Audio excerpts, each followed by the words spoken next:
You've probably heard this a million times, right? The rich have all these secrets for paying less tax. Well, look, it's not like they pay zero tax, but they are incredibly smart about how they structure their businesses. They just make sure they don't pay a penny more than they legally have to. So let's pull back the curtain and show you exactly how it's done. So, how do they really do it? It's not some secret handshake or a magic loophole they all know about. Nope. It all comes down to building a smart structure for their money right from the very beginning. A structure that can grow and change right along with their success. Okay, to make this super clear, let's follow the story of a business owner. We'll call her Marie. She's just taken the leap, quit her day job to go full-time on her marketing consultancy. The money's coming in, which is great, but now she's starting to worry about how much of that is going to end up with the tax man. And this brings her to her first really big decision. She's at a fork in the road.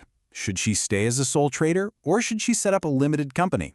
Now, as a sole trader, everything's simple. The problem is, all her profits are taxed as her personal income. And here's the kicker. Her personal assets, like her house, are on the line if the business runs into trouble. But with a limited company, well, that's a whole different ballgame. The business becomes its own legal person. This shields her personal assets and, crucially, gives her way more options to be strategic with her taxes. And one of the biggest differences is something called corporation tax. Think of it like this. The company pays this tax on its profits first. Only after that does Marie decide how to pay herself. Maybe a small salary, maybe some dividends. Those are then taxed separately. This little separation right here, it's the foundation, the secret sauce for almost all clever tax planning. So, Marie went for the limited company. And boy, was that a good call, because her business absolutely took off. But with more profit comes a much bigger tax problem, which also means a much bigger opportunity to be smart. In her next year, Marie just crushed it. We're talking 100,000 pounds in profit. Amazing, right? But now the big question. If she just takes all that money out for herself in the simplest way possible, what's that tax bill going to look like? Okay, now get ready for this, because this is where it gets really interesting. If Marie goes it alone, her total tax bill, that's the company's tax and her personal tax combined, would be almost 33,000 pounds. Ouch. But what if we factor in her family? Her husband is between jobs right now, and her kids want to help out with the social media.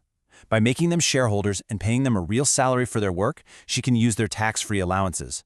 And just like that, the total tax bill plummets to under 13,000 pounds.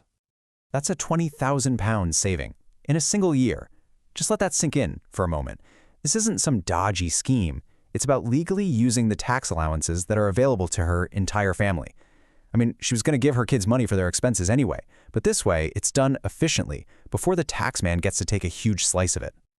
So what happens next? What happens when the business is doing so well that it's making more cash than Marie and her family even need to live on?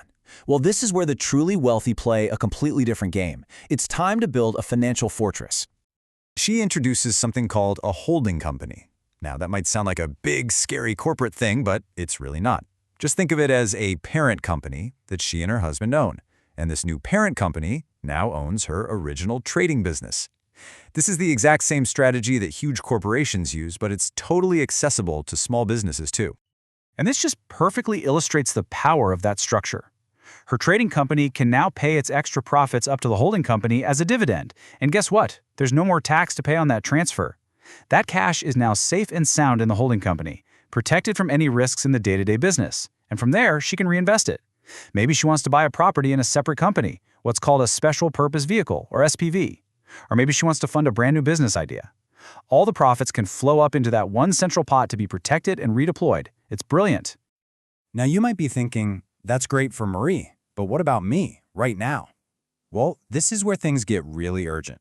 Building a structure like this isn't just a good idea anymore, it's becoming essential. Because you see, the rules of the game are changing. We need to look at the recent autumn budget for 2025. The government has been crystal clear about their direction.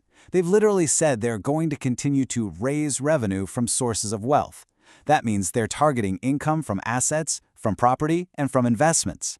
This completely changes the calculation for whether you should hold assets personally or inside a smart company structure. So what does this actually mean in practice? Well, for personal landlords, it means higher tax rates are coming, which makes owning property inside a company look a lot more attractive. But at the same time, the government is rewarding companies that reinvest their profits with permanent tax allowances. For founders, incentives like the Enterprise Investment Scheme, or EIS, and Enterprise Management Incentives, or EMI, which give amazing tax breaks, have been expanded. And finally, with inheritance tax bands frozen again, structuring your family's wealth inside a company is becoming an absolutely critical part of planning for the future. So, the most important thing to get from all of this is that there's a clear, logical path to follow. You don't need to jump to the most complicated structure on day one. It's all about matching your structure to your stage of business growth. It's a journey, right? When you're just starting out, that choice between sole trader and limited company is your whole world. Then, as the profits grow, you start to optimize that company, maybe bring in your family. Once you have excess cash you don't need, you build that financial fortress with pensions and a holding company. And from there, you can expand your empire, feeling secure that your wealth is protected and structured for really efficient growth. So, I'll just leave you with this one question to think about. Your business is growing, which is amazing. But is your structure growing with it? Because being smart about this stuff isn't about avoiding tax. It's about paying the right amount and not a penny more, all while protecting what you've built and planning for an even bigger future.